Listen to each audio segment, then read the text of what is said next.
সুপ্রিয় শিক্ষার্থীবৃন্দ, আশা করি সবাই ভালো আছো। করোনাকালীন সময়ে শিক্ষা প্রতিষ্ঠান বন্ধ থাকায় অনলাইন ক্লাসে সবাইকে স্বাগত।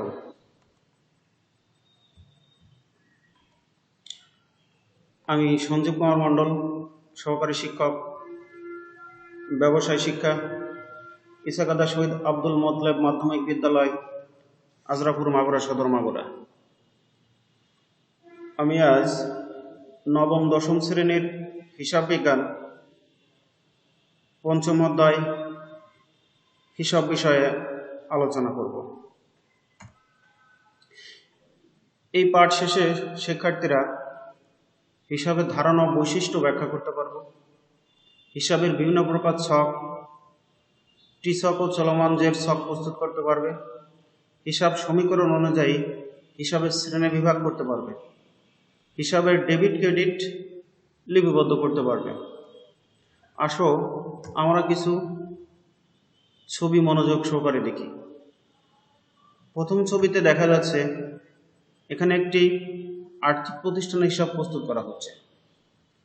দ্বিতীয় ছবিতে এটি একটি ব্যাংক, এখানে লেনদেন চলছে।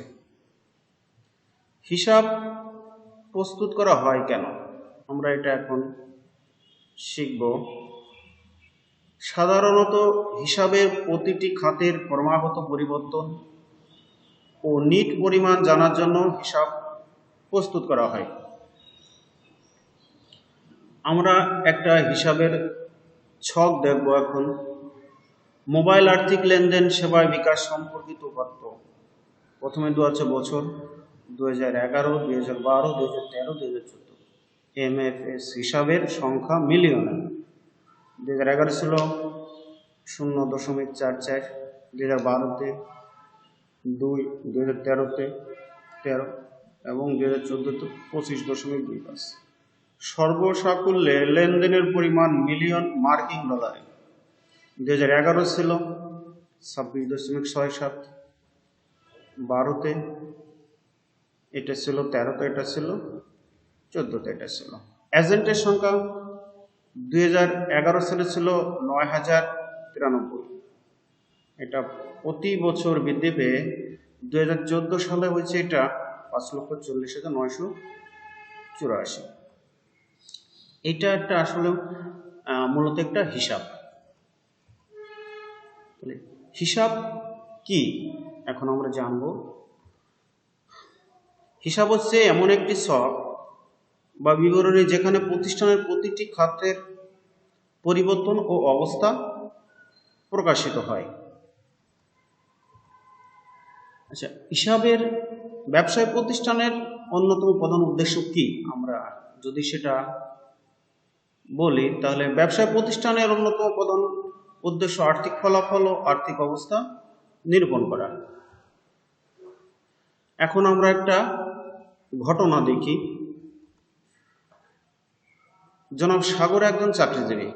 2019 সালের মার্চ মাসে তিনি বেতন বাবদ 15,000 টাকা, পুরাতন আসবাবপত্র বিক্রয় করে 3,000 টাকা এবং ব্যাংক হতে 5,000 টাকা ঋণ গ্রহণ করছেন। এগুলো হলো তার প্রাপ্তি।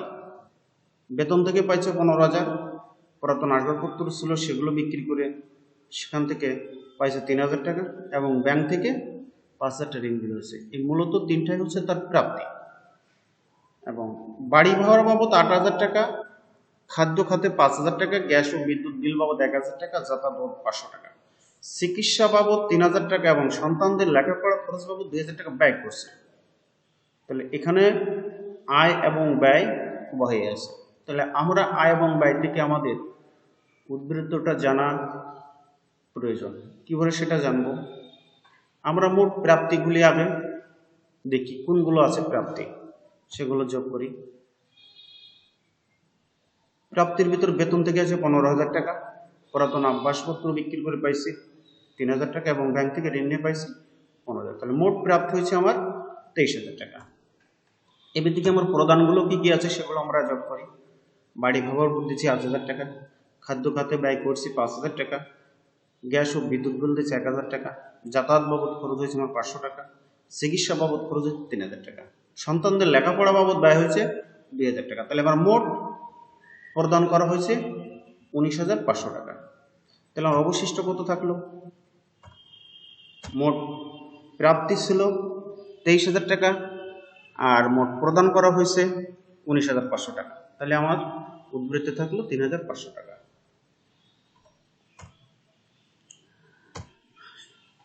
কোন তথ্য উপস্থাপন জন্য হিসাব বিজ্ঞান নির্দিষ্ট ছক অনুসরণ করা হয়। আমরা হিসাব যে রাখবো, হিসাব করব, একটা নির্দিষ্ট ছক বা পদ্ধতি অনুযায়ী এগুলো হিসাব রাখা হয়। আমরা এলোমেলো ভাবে কোনো হিসাব রাখতে পারবো না, সেগুলো সঠিকভাবে সংরক্ষণ করাও সম্ভব না। তাই একটা নির্দিষ্ট ছকে হিসাবগুলো রাখতে হয়।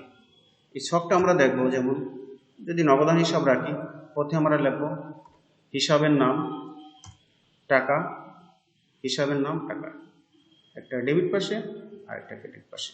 ডেবিট পাশে সকল প্রকার প্রাপ্তিগুলো আসবে এবং ক্রেডিট পাশে সকল প্রকার প্রদান বা ব্যয়গুলো আসবে।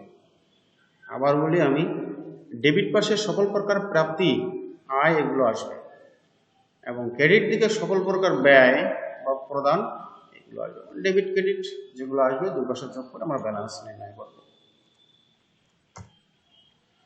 ব্যবসা প্রতিষ্ঠান প্রতিটি সম্পদ, দায়, রেভিনিউ বা আয় ব্যয় শতাধিকের জন্য এরূপ পৃথক পৃথক ছক সংরক্ষণ এবং উদ্বৃত্ত নির্ণয় করা হয়। হিসাব বিজ্ঞান হিসাব প্রস্তুতের জন্য কয় ধরনের ছক ব্যবহার করা হয়? এটা তোমরা অবশ্যই বই থেকে দেখেছ। সাধারণত আমরা দু ধরনের ছক ব্যবহার করব হিসাব প্রস্তুত করার জন্য। একটা হচ্ছে তোমার টি ছক আর একটা হচ্ছে চলমান জের ছক। আমরা এখন এই দুই প্রকার ছক কিভাবে তৈরি করা হয় সেগুলো বিষয়ে বিস্তারিত জানব। আমরা প্রথমে যদি টি ছকের নমুনা দেখি, তাহলে টি ছকে প্রথম থাকবে হিসাবের নাম বা শিরোনাম, হিসাবের কোড নাম্বার, একটা ডেবিট পার্শ্ব, ক্রেডিট পার্শ্ব। ডেবিট পার্শ্বে থাকবে তারিখ, বিবরণ, জাবেদা পৃষ্ঠা, টাকা। ক্রেডিট দিকেও একই রকম থাকবে তারিখ, বিবরণ, জাবেদা পৃষ্ঠা, টাকা। টি ছকের বৈশিষ্ট্য কি এগুলো যদি আমরা জানতে চাই, তাহলে হিসাবের একটি শিরোনাম থাকবে, ছকটি ডেবিট ও ক্রেডিট দুটি অংশ বিভক্ত থাকবে, উভয় অংশে 4টি করে মোট 8টি কলাম থাকবে।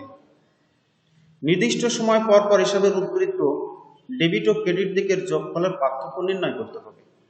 হিসাবের কোড নাম্বার থাকবে। এটা হচ্ছে আমার টি ছক। এবার আমরা দেখব চলমান জের ছক। চলমান জের ছকে প্রথম হিসাবের নাম অথবা শিরোনাম থাকবে এবং হিসাবের কোড নাম্বার থাকবে। প্রথমে থাকবে তারিখ, বিবরণ, জাবেদা পৃষ্ঠা, ডেবিট টাকা, ক্রেডিট টাকা। এরপর থাকবে উদ্বৃত্ত বা জের, ডেবিট, ক্রেডিট। ডেবিট যদি জের হয় তাহলে ডেবিট পাশে লিখবো, ক্রেডিট জের হলে আমরা ক্রেডিট পাশে লিখবো। চলমান জের ছকের যদি বৈশিষ্ট্য আমরা দেখি, নিম্নলিখিত বৈশিষ্ট্যগুলো আমরা দেখতে পাবো চলমান জের ছকে। হিসাবের একটি শিরোনাম থাকবে, হিসাবের কোড নম্বর উল্লেখ থাকবে, তারিখ, বিবরণ ও জাবেদা পৃষ্ঠা কলাম থাকবে, টাকার কলাম মোট 4টি, ডেবিট ও ক্রেডিট কলাম পাশাপাশি অবস্থিত। প্রতিটি লেনদেন লিপিবদ্ধের পর হিসাবের উদ্বৃত্ত নির্ণয় করতে হবে। একটা লেনদেন লিপিবদ্ধ করবো, সাথে সাথে সেই হিসাবের আমরা উদ্বৃত্তটা সেখানে প্রস্তুত করব। এখন যদি তোমাদের একটা কাজ দেই, হিসাব প্রস্তুতের জন্য কয় ধরনের ছক ব্যবহার করা হয়, অবশ্যই তোমরা জানবে যে দু ধরনের ছক আমরা ব্যবহার করি হিসাব প্রস্তুতের জন্য। এখন আমরা দেখব কিভাবে হিসাবের শ্রেণী বিভাগ করা যায়।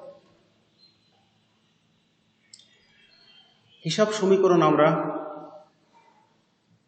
আগের অধ্যায় সম্পর্কে জেনেছি।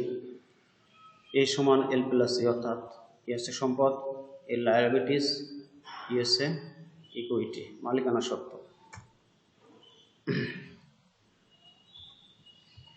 তাহলে আমরা সম্পদ সমান দায় প্লাস মালিকানা সত্ত্ব লিখতে পারি, অথবা সম্পদ সমান দায় প্লাস মালিকের মূলধন আনয়ন প্লাস রেভিনিউ মাইনাস ব্যয় মাইনাস মালিকের উত্তোলন। আমরা যদি উপরের সমীকরণটি লক্ষ্য করি ভালোভাবে, তাহলে আমরা হিসাবের প্রকারভেদ বুঝতে পারব। সমীকরণের ভিত্তির উপর ভিত্তি করে হিসাবকে আমরা 5 ভাগে বিভক্ত দেখতে পাই। প্রথমে সম্পদ, দায়, মালিকানা সত্ত্ব, আয়, ব্যয়, এই 5 প্রকার হিসাব সাধারণত আমরা দেখতে পাই। হিসাবের ডেবিট ও ক্রেডিট কি? টিস ও চলমানজের উভয় চোখেই আমরা কিন্তু ডেবিট ও ক্রেডিট দুটি শব্দ আমরা লক্ষ্য করছি। ডেবিট ও ক্রেডিট নির্ধারণ ব্যতীত হিসাব কিন্তু কোনোভাবে প্রস্তুত করা সম্ভব নয়, এটা আমাদের অবশ্যই খেয়াল রাখতে হবে। কোনো হিসাবের বাম দিককে ডেবিট এবং ডান দিককে ক্রেডিট নামে আখ্যায়িত করা হচ্ছে। বাম পাশের অংশকে ডেবিট, ডান পাশের অংশকে ক্রেডিট বলে আখ্যায়িত করা হচ্ছে। শব্দ দুটি হিসাবকে নির্দেশ প্রদান করে। ডেবিট শব্দের অর্থ বাম, ক্রেডিট শব্দের অর্থ ডান। তাই হিসাব বাম দিক ডেবিট এবং ডান দিক ক্রেডিট, ইহা হিসাব বিজ্ঞানের একটা রীতি। এখন আমরা ডেবিট ক্রেডিট নির্ণয়ের সংক্ষেপে কিভাবে ডেবিট ক্রেডিট নির্ণয় করবো সেগুলো একটু আমরা জেনে নিই।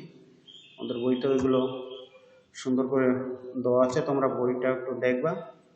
যদি কোনো কারণে সম্পদ বৃদ্ধি পায় তাহলে ডেবিট, দায় হ্রাস পেলে ডেবিট, মালিকানা সত্ত্ব হ্রাস পেলে ডেবিট, আয় হ্রাস পেলে ডেবিট, ব্যয় বৃদ্ধি পেলে ডেবিট।